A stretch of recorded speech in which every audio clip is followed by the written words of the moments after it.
how you doing? We've got a new moon on the rise, January 21st. We get to see the dark side of the moon on January 21st. So it's kind of invisible, isn't it? Just like blends into the background. Shall we find out what the most meaningful wisdom in healing this dark side of the moon has to share with all of us? I'm going to incorporate a special person to the experience. I'm going to be channeling Merlin. And yes, Merlin is a real consciousness in the universe. What I love about Merlin is not that he is vibrationally, this is the surprising part, he's not like a wizard or a magical type of wizard. He's very grounded. He's very ingrained in reality. He's almost boring, you could say.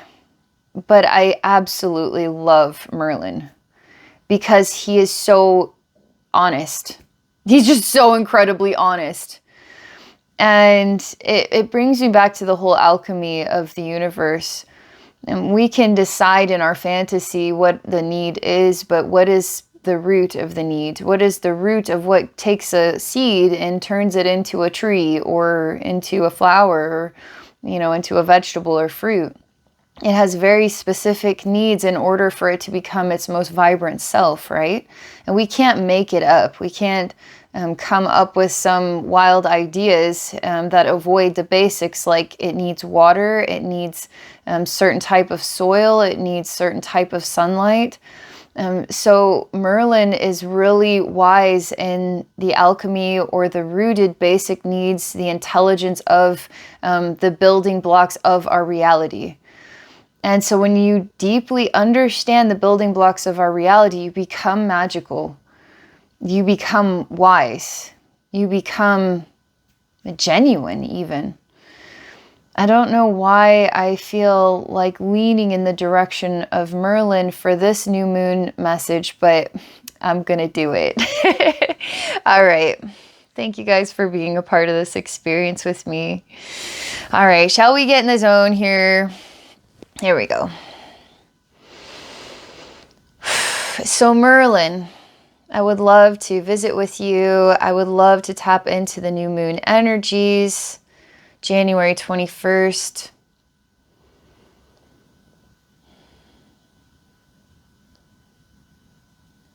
I experienced Merlin is reading a book. And he's very quiet. And it's an old-fashioned scene. It's kind of like a Rapunzel's tower, but it's a library. And he's at the very top of the library. And he's reading a book, and it's quite a small space. It's just a basic desk and chair, but it's a very big book. And the color of the binding is red. And it is open to, I don't know, let's say there's 1,000 pages in this book. It's open to page maybe 114. He's got a lot more reading to do to finish this one. It's interesting because I keep trying to get his attention, but is it about me or is it about Merlin right now? And I've felt this way before in my own life, where I'm really ingrained in a focus. I'm really ingrained. I'm in the middle of something. My mind is trying to complete or come full circle. Don't interrupt me. I need to do this. Don't interrupt me. And it feels like there could be a lack of understanding that we need to allow people to complete their thought processes or complete what it is that they're focused on. Because what their mind and their heart and their soul and their being is connected to is sacred. It is a sacred part of their own journey. But if you feel like you are more important than the sacred part of their own journey, then you need to really rethink. You really need to be more observant of yourself. And I'm kind of the announcer of the scene. And Merlin is, he found a good stopping point. Is vibrationally what I experience. And he moves his chair back, he scoots it back, and then he stands up. The book is still open. And he's extremely tall. Like, he's a lot taller than I remember. And I'm telling you, it's like Gandalf to the hobbits. I seem to be so short in comparison. Like he's 8 or 9 feet tall, and I don't recall him being accentuated as so tall. And it might be a meaningful part of the message. He fills in this room with his height. It's like his head is going to touch the ceiling, and yes, he has a tall hat on, just like Gandalf would have. It seems that in our hearts, this new moon, that there's something longing within our collective for wise leaders. And leaders that can stand tall, even tall enough where it seems like that's all you see in a room. And it makes you feel quite small, but it also makes you feel like a child protected by a parent. And it's specifically the divine masculine energies, and it's very beautiful. I love the strength and the fatherliness of what he represents. I also like the intelligent nature. I feel like I can lean on him, and I feel like I can trust in him, and I feel very grateful for him. I want to be small, and I want him to stand in front of me, and I want him to shield me from all the bad in this world. Vibrationally, that's what it feels like. Almost like a part of our inner child in our collective energies is wanting a protector.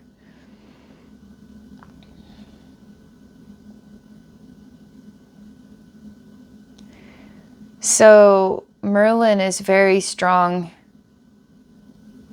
And he doesn't identify himself as anything that I would identify him as. It's an interesting idea because if you are a protector, if you are intelligent, if you are a man, if you fill in the room with your height, like, there's an identity behind all of this, even a purpose, you know? Because if you're of these qualities, you are of the purpose of these qualities. And if you don't identify as these qualities, then I guess I'm kind of just waiting for him to tell me more.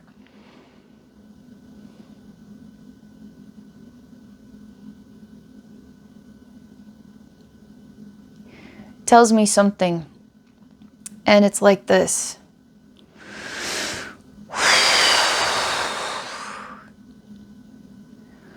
First words that come to me is that we all have a role to play. We all have a role to play. It seems like his role is obvious, but sometimes when your role is to be what people think that your role would be, to you, as in to Merlin, his role is retirement. His role is to read this book. His role is peace. His role is stepping back and away from all of this.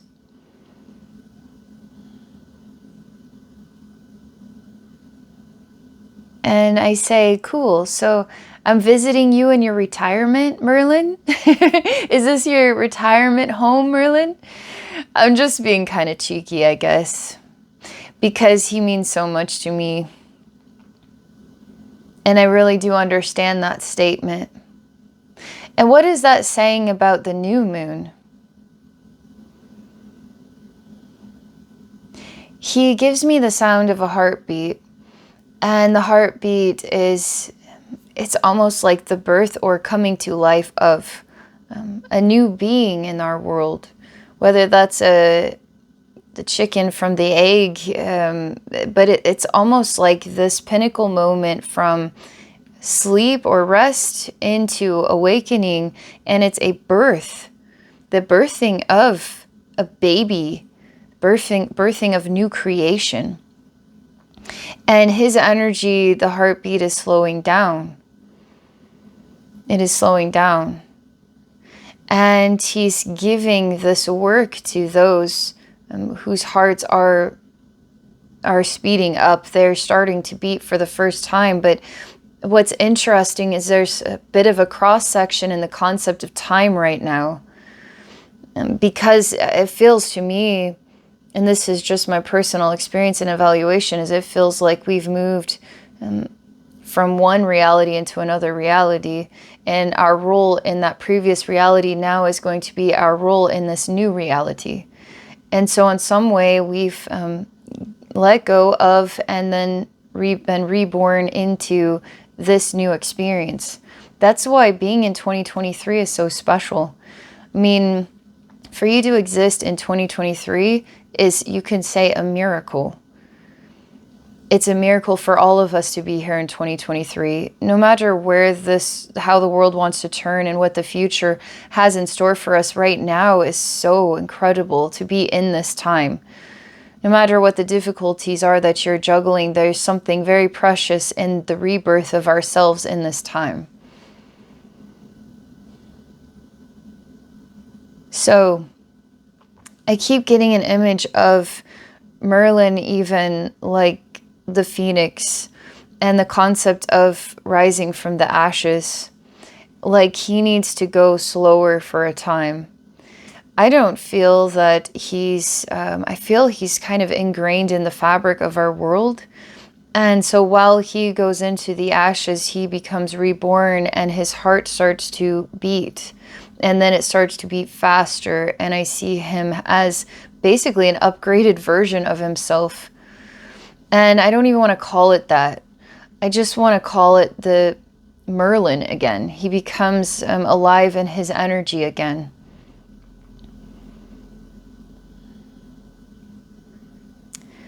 So I'm not able to see him outside of this tower right now. And he's so patient and he's so peaceful and he's not in any rush or hurry. I asked him if he could tell us more about this new moon.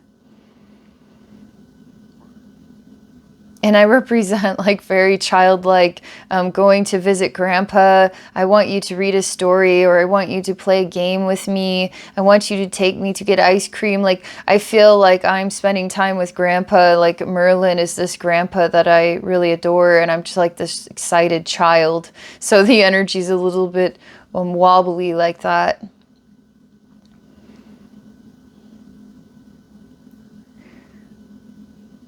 So he shows me that what he's doing in this tower is he's acquiring, he's downloading, he is receiving an expanded awareness. And it's particularly with the color red. And I see there's something of a ruby red gemstone that starts to develop in his mind and even above his head, because it's just such an enormous light. It's hard to tell, is it coming from in his head or above his head, but it's just sort of bright and it's starting to cover his face. And he is honoring his calling, which is to be still, is to be more withdrawn or disconnected. It is to be more involved in acquiring information or reading, studying. I guess you could call it ingrained with the things that he loves doing in his own private time. Also feels like a time to not really be associating with people. Because I see him as a representation of his own message for this new moon. It's a time for recovering oneself, rebirthing oneself, Phoenix rising from the ashes, but perhaps we're in the ashes phase of self-discovery. It's like this internal digestion that we have no idea what's really going on there. Time to reconnect with the things we love, even the simple things like go for a walk or go read a book. Spend some time with yourself, meaningful time with yourself, because it's activating your third eye and your crown. And the light that is coming from within your third eye and crown is wisdom. It's coming from within. It seems to be activated also by your heart, by your soul, by the spirit of who you are and what you represent. Because in this time, is Merlin really saying, I am retired forevermore, or I'm taking a retirement but being reborn into myself? Because vibrationally, this is just him. This is just him in his own space doing his own thing in infinite time. And So I ask him, what else about this? If he would like me to let him return to his focus, if he would like to journey with me elsewhere. He hands me a piece of paper and there's something written on it, and it's literally like a rip from maybe a notebook, and there's just some basic writing on it. It's very small scrap. I mean, maybe 1 or 2 sentences of information. It's very brief. He's reminding me of what he said about we all have our roles to play. Some of us are moving forward, others are moving backward. And backward isn't falling back. It's not cowardice. It doesn't mean that at all. It's like when you play the game of chess, sometimes the strategy requires, let's say, the queen to move forward and then backward at times. Like, so it's not, backward is not a bad thing. It's just a better strategy. And so where he is in his own moon cycles is a bit moving backward, while other people are going to be forward players. He says to pay attention because some of the backward players are going to be more forward players, and some of the forward players are going to become more background players, like moved back players. But we're all getting moved properly and appropriately on this chessboard. And he keeps emphasizing that if you feel like there is a time of withdrawal or a time of stepping back, that isn't a lack. There's nothing you're doing wrong. Give yourself more room to enjoy the simple things like reading a book.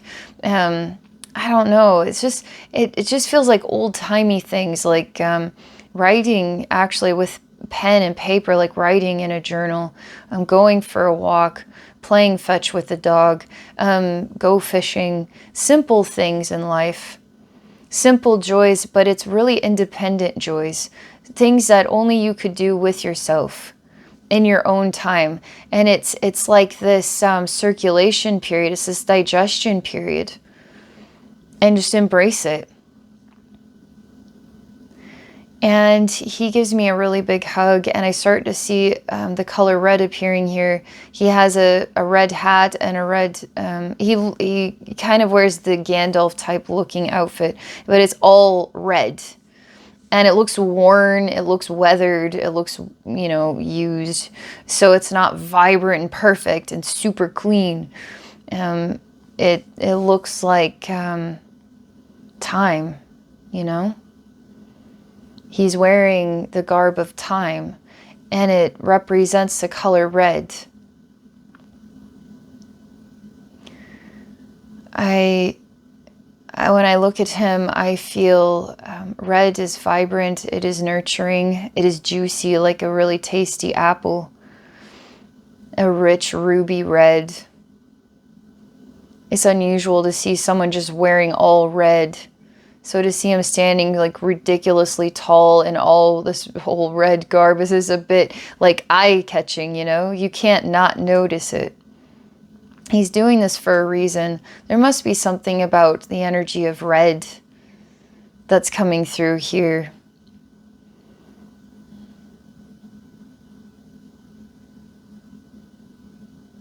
And his heart is also red. And we could imagine love when it is at its most passionate is red. And when anger is at its most passionate, we would call it red as well.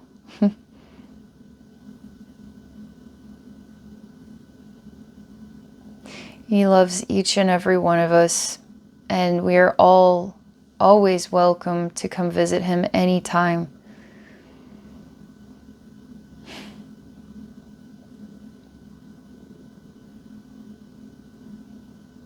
Right now, I am going down a spiral and coming back to my human self. It feels like I had to take a peculiar journey through the spiral of time to reach Merlin where he was in order to share this message. And now I'm coming back to myself.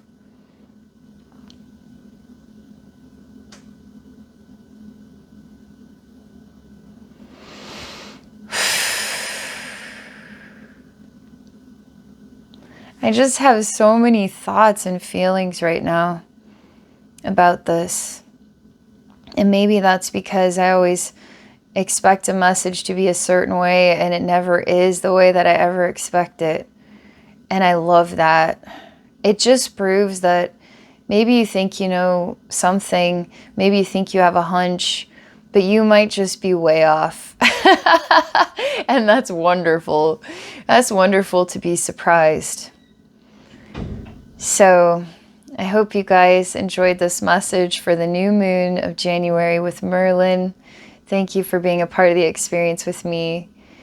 If any of you are interested in exploring a session, I would be very honored to connect with you and share wisdom and healing, support you in your life. And you can book a session at my website at abbeynormalswisdomquest.com. Have a wonderful day.